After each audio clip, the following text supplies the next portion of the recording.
question of whether our words have meaning, this is something we should be constantly aware of. What we say goes out into the world and it has an effect. Not necessarily now, possibly tomorrow. We are judged by tomorrow. We can try to rehabilitate ourselves if something goes wrong. We can try and do I'm a celebrity. But that is wallpaper. We will still be judged by what we said or by what we did yesterday. And we will be judged tomorrow. We may have some short-term reprieve if we work hard. We may be able to get through tomorrow, but we will be judged by tomorrow on what we said today. Because what we say has more significance than the efforts we make to clean up the mess. So Mr. Blair will always be defined by his decision to take us into Iraq. He will always be defined by that. I can think of so many things that Mr. Blair did that were good. But he will be defined by that one moment where he stood up in Parliament and put forward the just war theory in brilliant detail, a perfect demonstration of the just war theory, except that he was fundamentally wrong because there were no weapons of mass destruction. And the argument is that he knew. He may not have known. But Blair, for many people, will always be seen as a liar.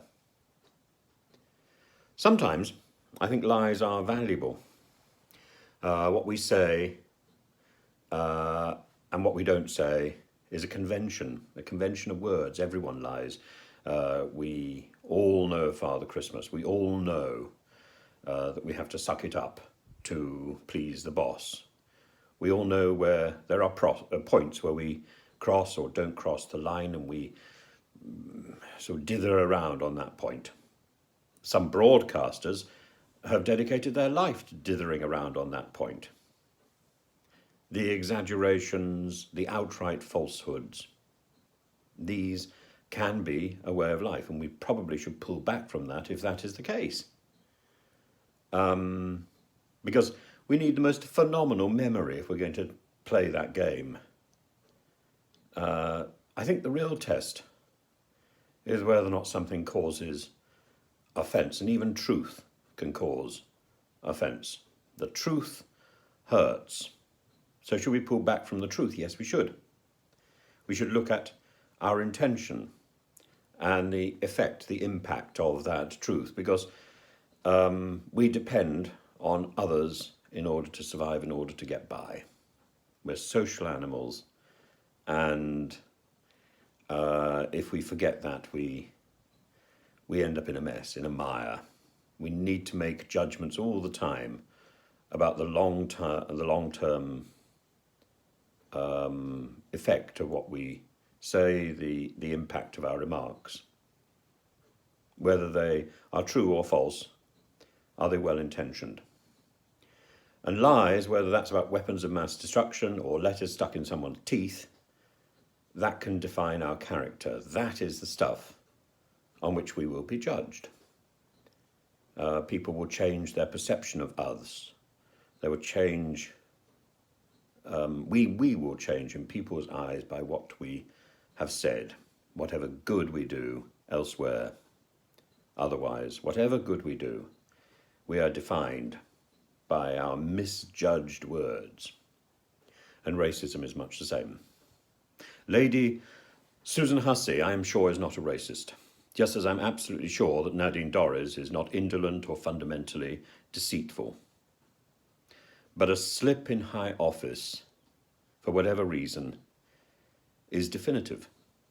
Is Suella Braverman a racist? The idea is actually laughable, isn't it, really?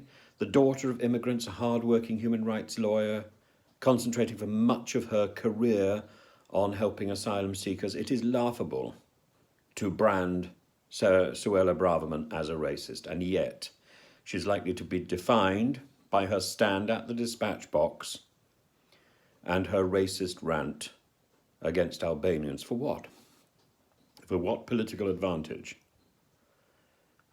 It was loudly supported, of course, in GMTV and the like, and across certain newspapers, loudly supported. In fact, it's almost considered a fact today.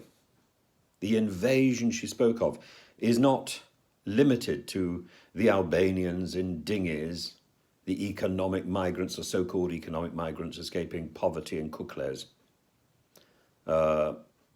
And by that, the wallpapering of British disdain for years and years of the requests for a legal consulate in the north of Albania to manage migration requests and counter the ferocious propaganda put out on TikTok, these requests made repeatedly all the way back to Mrs. May by Edi Rama, the current Prime Minister. No, Suella Braverman would be defined by that moment when she stood at the dispatch box, and by the admission, I think also in the absence of any effort by the Home Office, that there is only one way to apply for asylum here, and that is to come by dinghy and apply after coming over that incredibly dangerous crossing on the Channel, her admission on the 23rd of November. She will be defined by that. And whether she's going to be defined by the failure in general of the Home Office, I think that's a definition that is more appropriately given to Priti Patel, who faces the same criticisms. When it comes to racist remarks, we may or may not cross the line from legality into illegality. Probably we will not. But we might be imprudent, and we will be judged on the words we say and the impact they have. And in the case of Suella Braverman, the impact is enormous because of her position. She has effectively incited a very nasty part of our society into racism, into a sort of racism which seems acceptable because the victims are white and so many of them are escaping poverty. But there's a sizable number of Albanians who are living legally here, and they are also tarred with the same brush, and it's Suella Braverman's doing. Her doings will be judged, and she will be judged by this one moment, her standing at the dispatch box and talking about an invasion. A stupid, thoughtless thing, as Nadine Dorries will not be judged by her failure to answer letters, her indolence in office, the fact that she got almost no legislation through. She will be judged by the offhand remarks, or the seemingly offhand remarks made at the end of a committee meeting that she never put right. The remarks that she implied about Rina Spain, that person could never respond to because of parliamentary privilege. That is an abuse of office in exactly the same way as Suella Braverman's rant about Albanians is an abuse of office. Does it cross into illegality? Probably not. Does it cross into an offence against parliamentary rules? Well, that's up to the Speaker, and the Speaker has judged not. The Speaker has allowed these things in the same way as he allowed the fracas after the fracking debate. He turned a blind eye. Will the Speaker be judged by that? Yes. Yes, whatever good he does, he is now defined by that one moment of turning a blind eye, or by those 2 moments of turning a blind eye.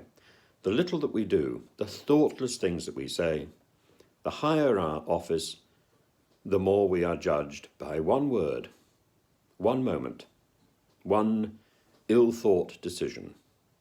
That defines us.